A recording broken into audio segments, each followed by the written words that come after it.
प्यारे बच्चों, आज की हिंदी कक्षा में आपका स्वागत है। आज हम पढ़ेंगे व्याकरण के अंतर्गत अव्यय। जैसा कि आपको पता है, अव्यय को अभिकारी शब्द भी कहते हैं। लिंग, वचन, कारक और काल के अनुसार जिन शब्दों का रूप परिवर्तन नहीं होता, जिन शब्दों में विकार उत्पन्न नहीं होता, उन्हें अभिकारी शब्द कहते हैं। यानी इन अभिकारी शब्दों का रूप कभी नहीं बदलता, चाहे वह लिंग की दृष्टि से हो, चाहे वचन की दृष्टि से हो, चाहे कारक की दृष्टि से हो या काल की दृष्टि से हो, इनका रूप वैसा ही होता है। लेकिन कुछ ऐसे शब्द भी होते हैं जैसे संज्ञा, सर्वनाम, विशेषण। ये ऐसे शब्द हैं जिनका लिंग, वचन, कारक और काल के हिसाब से रूप परिवर्तन हो जाता है, रूप में परिवर्तन हो जाता है। जैसे उदाहरण के लिए लड़का, लड़का शब्द है, लड़का संज्ञा शब्द है, इसका रूप परिवर्तन हो जाता है। लड़का से लड़की, लड़के, लड़कियां, लड़का जा रहा है, लड़की जा रही है, लड़के जा रहे हैं, लड़कियां जा रही हैं, इनका रूप परिवर्तन हो गया। उसी तरह अपना, अपनी, अपने, इनका भी रूप परिवर्तन हो गया। उसी तरह भला, भली, भले, गरम, गर्मी, इनमें भी रूप परिवर्तन हो गया। लेकिन कुछ ऐसे शब्द हैं जिनका रूप परिवर्तन नहीं होता। उदाहरण के लिए जल्दी, जल्दी, जल्दी ऐसा शब्द है जिसका रूप परिवर्तन नहीं होता, चाहे उसे आप लिंग की दृष्टि से देखें, चाहे उसे वचन की दृष्टि से देखें, चाहे काल या कारक की दृष्टि से देखें, जल्दी जल्दी जल्दी जल्दी ही रहेगा। उदाहरण के लिए राम जल्दी जल्दी जा रहा है, राम जल्दी जल्दी जा रहा है, जल्दी जल्दी में कोई परिवर्तन नहीं हुआ, जल्दी जल्दी वैसे ही है। जल्दा जल्दा नहीं हो गया, जल्दे जल्दे नहीं हुआ, जल्दी जल्दी वैसे ही जल्दी जल्दी है। उसी तरह सीता जल्दी जल्दी जा रही है, वह जल्दी जल्दी जा रहा है, वे जल्दी जल्दी जा रहे हैं, जल्दी जल्दी में कोई परिवर्तन नहीं हुआ। उसी तरह प्रतिदिन, राम प्रतिदिन पढ़ता है, मोहन प्रतिदिन पढ़ता है, गीता प्रतिदिन पढ़ती है, वह प्रतिदिन पढ़ता है, वे प्रतिदिन पढ़ते हैं, प्रतिदिन में भी कोई परिवर्तन नहीं हुआ। राम के घर के पीछे मंदिर है, सीता के घर के पीछे सरोवर है, उनके घर के पीछे मंदिर है, तो के पीछे या के सामने इसमें भी कोई परिवर्तन नहीं हुआ। इसी तरह और है राम और श्याम, राम और श्याम दो भाई हैं, राम और सीता पति पत्नी हैं, गीता और सीता दो बहनें हैं, तो और में भी कोई परिवर्तन नहीं हुआ। तो और के सामने, के पीछे, इसी तरह प्रतिदिन, जल्दी जल्दी, तेज, ध्यानपूर्वक, अचानक, ये सब क्या है? अव्यय शब्द हैं, क्योंकि लिंग, वचन, कारक और काल की दृष्टि से इनमें कोई भी परिवर्तन नहीं होता। तो आज हम इसी अव्यय को पढ़ेंगे। इसकी परिभाषा जान लेते हैं। अव्यय की परिभाषा है, जिन शब्दों का लिंग, वचन, कारक तथा काल के अनुसार रूप नहीं बदलता, उन्हें अव्यय या अविकारी शब्द कहते हैं। अविकारी यानी जिनमें विकार नहीं होता या जिनका विकार नहीं होता। संज्ञा, सर्वनाम, विशेषण, ये सब क्या है? विकारी शब्द है, इनका विकार होता है, रूप बदलता है। लेकिन अव्यय अविकारी शब्द है, इनका रूप नहीं बदलता। हर परिस्थिति में काल, लिंग, वचन, कारक की दृष्टि से वे एक जैसे ही रहते हैं, इसलिए इन्हें अव्यय कहते हैं या अविकारी शब्द कहते हैं। आप यहां तक भली भांति समझ गए होंगे। अब हम अव्यय या अविकारी शब्दों के भेद को जानते हैं। तो अव्यय और अविकारी शब्दों के 5 भेद होते हैं। सबसे पहला भेद है क्रिया विशेषण। सबसे पहला भेद है क्रिया विशेषण।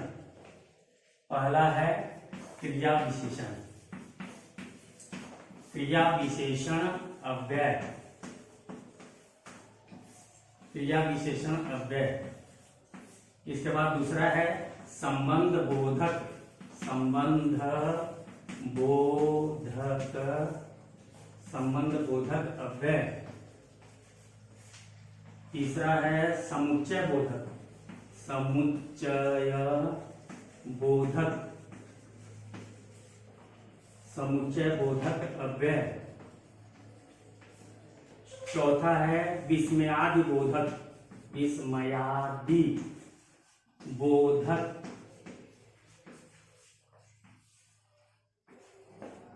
विस्मयादि बोधक अव्यय।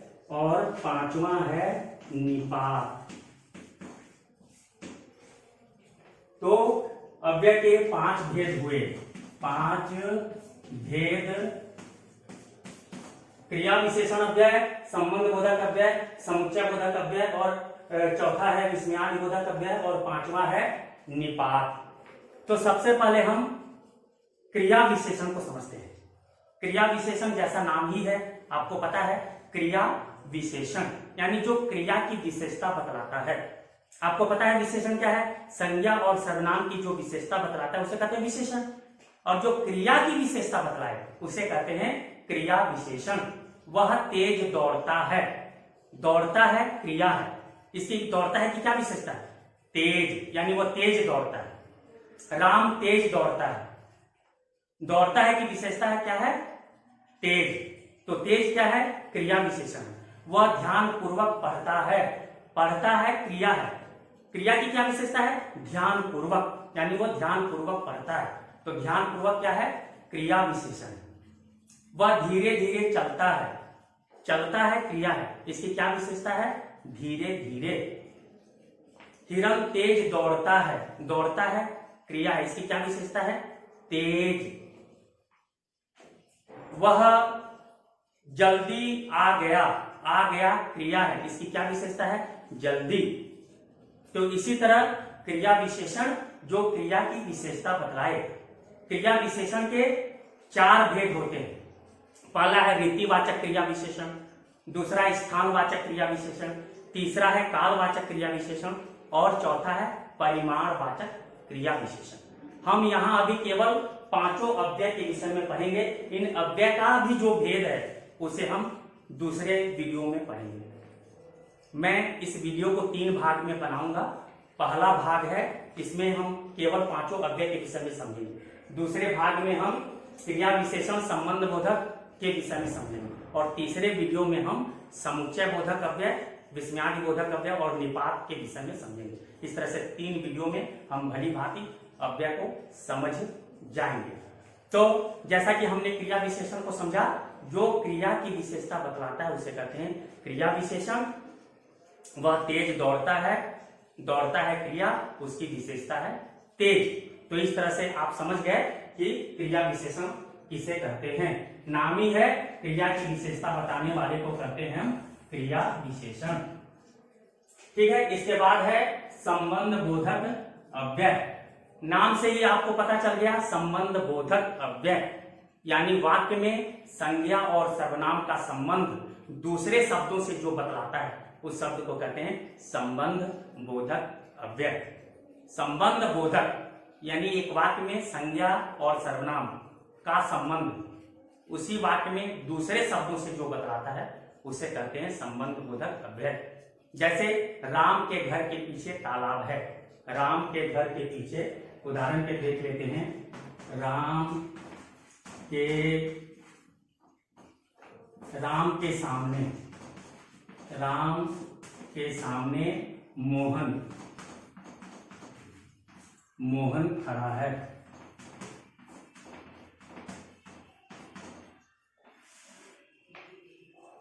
राम के सामने मोहन खड़ा है। यहां देखिए, राम एक शब्द हुआ और मोहन दूसरा शब्द हुआ।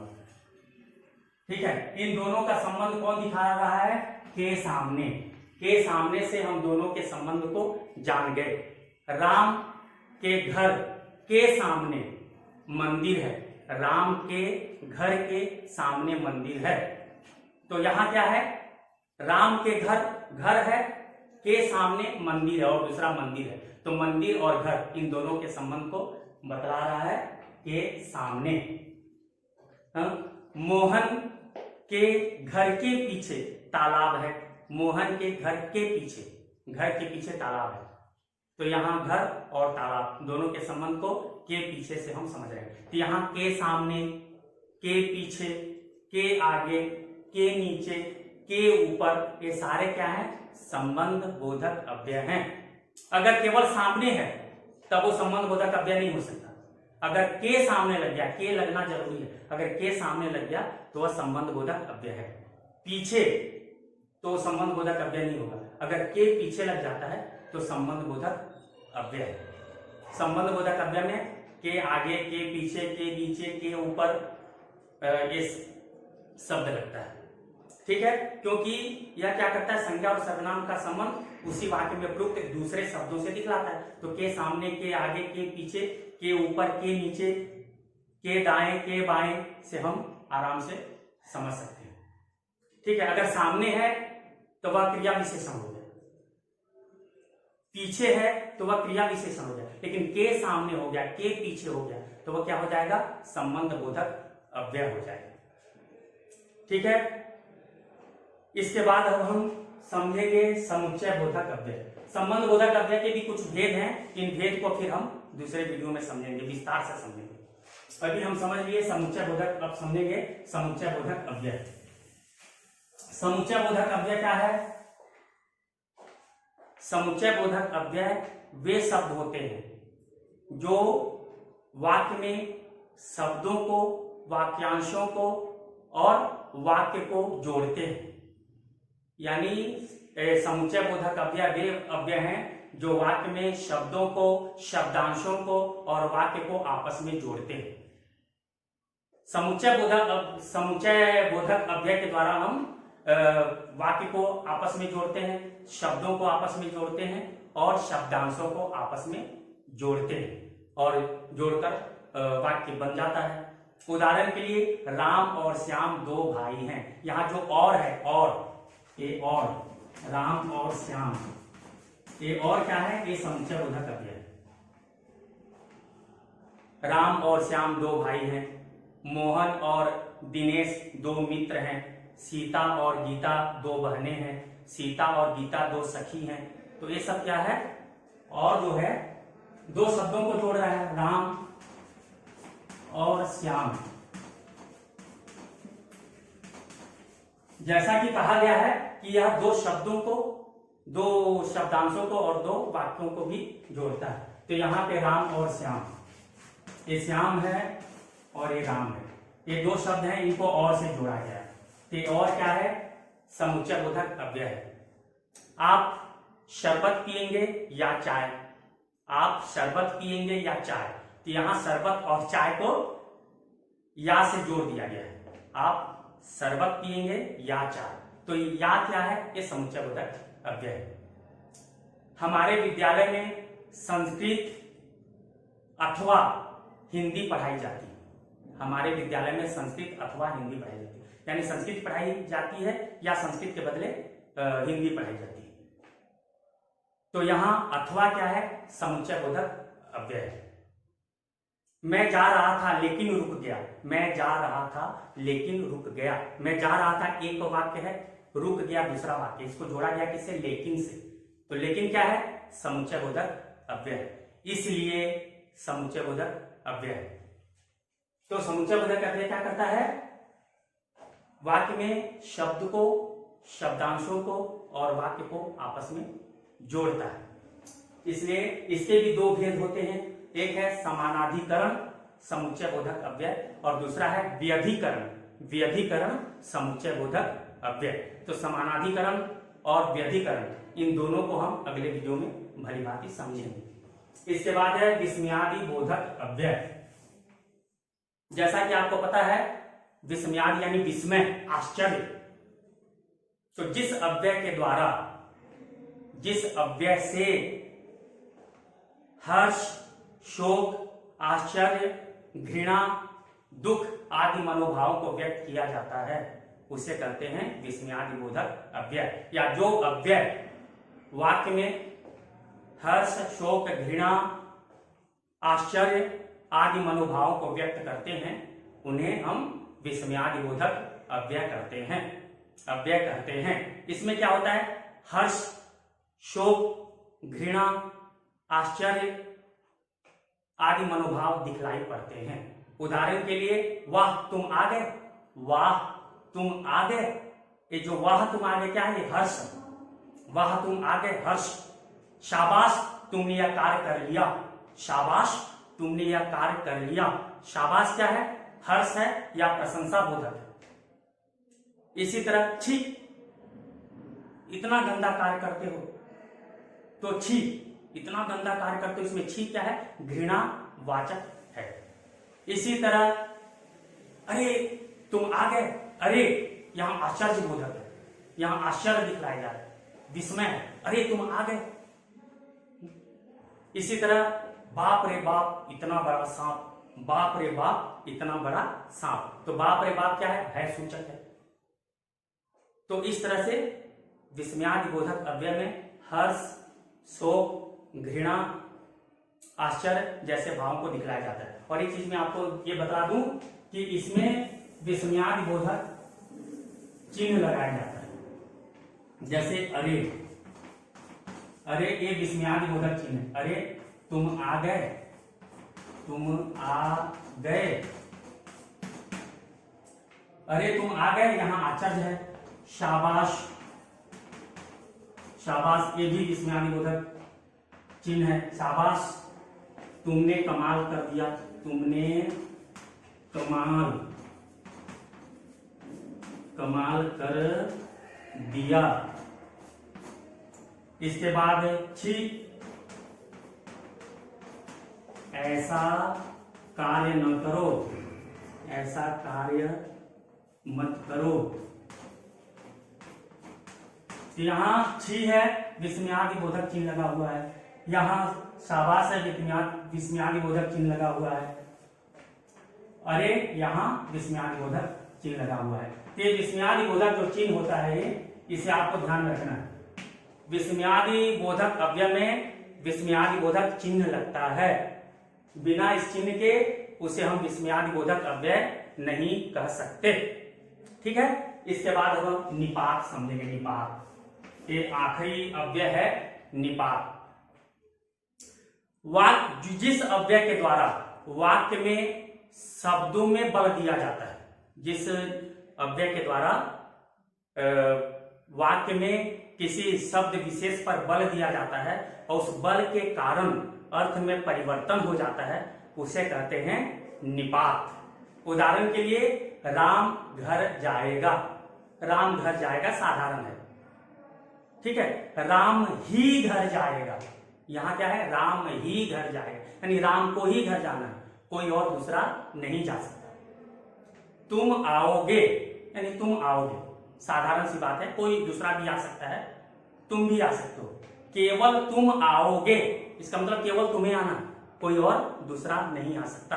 तो निपात में क्या है, केवल, ही, भी, तो जैसे शब्द लगते हैं। केवल, भी, ही, तो जैसे शब्द लगते हैं और इन शब्दों पर बल देने के कारण अर्थ में परिवर्तन हो जाता है। जैसे कि मैंने आपको बतलाया, दिनेश घर जाएगा, दिनेश ही घर जाएगा, तो दिनेश ही जाएगा, कोई दूसरा नहीं जा सकता, तो अर्थ में परिवर्तन हो गया। मैं ही आऊंगा यानी मुझे ही आना है, कोई और दूसरा नहीं आ सकता, ठीक है। केवल वही जाएगा, केवल उसे ही जाना है, कोई दूसरा नहीं जा सकता। तो केवल के कारण, ही के कारण, तो के कारण अर्थ में परिवर्तन हो जाता है। तो ये है निपात। तो इस तरह हमने अव्यय के अंतर्गत समझा कि अव्यय किसे कहते हैं। तो अव्यय वह शब्द है जिसका लिंग, वचन, कारक और काल के हिसाब से परिवर्तन नहीं होता, यानी अव्यय में किसी प्रकार का कोई परिवर्तन नहीं होता, चाहे वह लिंग की दृष्टि से हो, वचन की दृष्टि से हो, काल की दृष्टि से हो या कारक की दृष्टि से हो, अव्यय में किसी प्रकार का कोई परिवर्तन नहीं होता। इसलिए अव्यय को अविकारी शब्द कहते हैं। अविकारी का अर्थ होता है जिसमें विकार उत्पन्न नहीं होता। अव्यय के 5 भेद होते हैं, क्रिया विशेषण, संबंध बोधक, समुच्चय बोधक, विस्मयादि बोधक और निपात। और इन सारे भेदों को हमने भली भांति समझ लिया। मुझे पूरा विश्वास है कि अव्यय से संबंधित यदि कोई भी प्रश्न यदि आपसे पूछा जाए तो आप इसका भली भांति उत्तर दे सकते हैं। जैसे प्रश्न यदि आ गया, वह प्रतिदिन घर जाता है, कौन सा अव्यय है, तो आपको बताना पड़ेगा कि वह प्रतिदिन घर जाता है। यह क्रिया विशेषण अव्यय है। इसके बाद मोहन के घर के सामने मंदिर है, कौन सा अव्यय है? तो यह संबंध बोधक अव्यय है। मैं घर जाता परंतु कुछ कार्य आ गया, कौन सा अव्यय है? तो यहाँ चूंकि परंतु लगा हुआ है, मैं घर जाता एक वाक्य है, कुछ काम आ गया है दूसरा वाक्य है, उसको परंतु से जोड़ा गया है। मैं घर जाता परंतु कुछ काम आ गया, तो यह क्या है? यह समुच्चय बोधक अव्यय है। अरे तुम आ गए, कौन सा अव्यय है? तो यह है विस्मयादि बोधक अव्यय। मैं ही घर जाऊंगा, कौन सा अव्यय है? तो ही लगा हुआ है, इसलिए कौन सा अव्यय है? तो यह है निपात। तो इस तरह से हम इसका उत्तर दे सकते हैं। कोई भी यदि प्रश्न पूछा जाए, कोई भी यदि वाक्य पूछा जाए और वाक्य में यह पहचानना हो कि कौन सा अव्यय है, तो हम आराम से इसका उत्तर दे सकते हैं। और इस तरह से भी प्रश्न आ सकते हैं कि संबंध बोधक के अव्यय के 2 उदाहरण दीजिए, या निपात के 2 उदाहरण दीजिए, या विस्मयादि बोधक के 2 उदाहरण दीजिए, या क्रिया विशेषण के 2 उदाहरण दीजिए। तो हम उदाहरण भी दे सकते हैं और उदाहरण के द्वारा हम समझा भी सकते हैं। इसकी परिभाषा भी पूछी जा सकती है कि समुच्चय बोधक अव्यय की परिभाषा लिखिए, विस्मयादि बोधक अव्यय की परिभाषा लिखिए, या संबंध बोधक अव्यय की परिभाषा लिखिए। तो हम इसकी परिभाषा भी लिख सकते हैं और आप परिभाषा भी भली भांति समझ गए। ठीक है, तो इस तरह से अव्यय हम समझ लिए।